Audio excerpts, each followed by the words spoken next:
ఒకరోజు శ్రీకృష్ణదేవరాయలకు రామలింగడ తెలివిని పరీక్షించాలనే ఆలోచన పుట్టింది.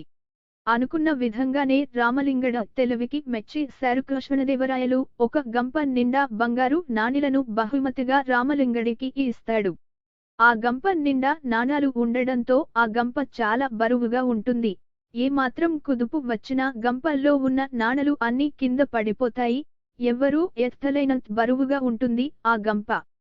దాంతో మిగిలిన సభికులు అంతా రాజుగారు రామలింగడిని తెలివిగా యాకించారని సంతోషించసాగుతారు.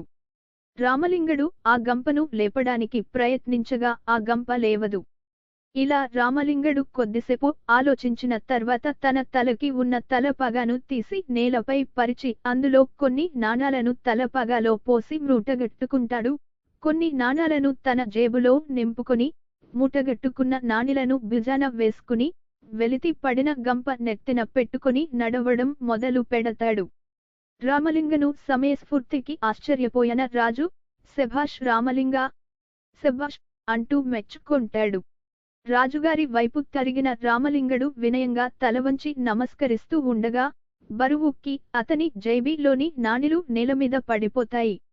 ఆ నాణాల శబ్దంతో సభంతా మార్మోగి ఆ బంగారు నాణేలన్నీ సభంతా చెల్లాచెదురుగా పడిపోతాయి. రామలింగడ తొందరపాటుకు సభంతా నవ్వుతారు. దాంతో నెత్తిన పెట్టుకున్న గంపను మరియు వీపున వేసుకున్న మూటను కింద పెట్టి రామలింగడు ఆ జారి పడిపోయిన నాణేల కోసం వెతకడం ప్రారంభిస్తాడు. పడుతూ లేస్తూ నాణాలను ఏరుకుంటున్న రామలింగడిని చూస్తున్న సభికులకు ఎంతో తమాషాగా చూస్తూ అందరూ తలో మాట అంటారు. ఎంత దురాశ పరుడివి రామలింగా నువ్వు! రాజుగారు నీకు గంప నిండా బంగారు నాణాలు ఇచ్చిన కూడా నువ్వు కింద పడిపోయిన బంగారు నాణాల కోసం వెతుకుతున్నావు అని అంటాడు ఆ ఆస్థాన పూజారి. రామలింగడు మాత్రం ఎవరి మాట పట్టించుకోకుండా అదిగో ఆ స్తంభం వెనకాల ఒకటి, రాజు గారి సింహాసనం పక్కన మరొకటి అనుకుంటూ సభంతా పరిగెత్తుతూ కింద పడిన నాణేలను ఏరుతాడు రామలింగడు. ఈ దృశ్యం చూసిన ఒక మంత్రి రాయలవారి దగ్గరకొచ్చి ఆయన చెవిలో, ఇలాంటి సిగ్గుమాలిన వ్యక్తిని నేనింతవరకు చూడలేదు అంటూ రామలింగడిని దూషిస్తాడు.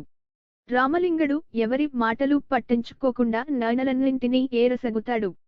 రామలింగడు నాణేలన్నింటినీ ఏరిన తరువాత రాజు రామలింగనితో ఇలా అంటాడు, రామలింగా, నేను నీకు గంపెడు బంగారు నాణేలను ఇచ్చాను కదా, మరి నువ్వు ఎందుకు ఇంత దురాశ పడి కిందపడిన కొన్ని నాణేల కోసం వెతుకుతున్నావు?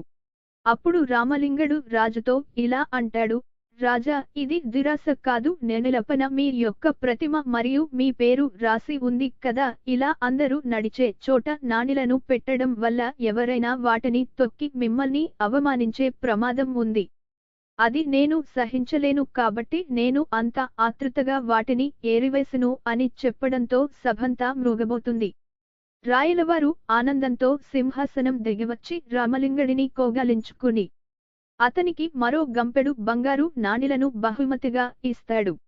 ఈ కథ ద్వారా తెలుసుకోవలసింది, సభలోని సభ్యులు లాగా తొందరపడ మాట జారడం, ఇతరులు చేసే పనిని కించపరచడం అనేవి వారి యొక్క వ్యక్తిత్వాన్ని దెబ్బతీస్తాయి.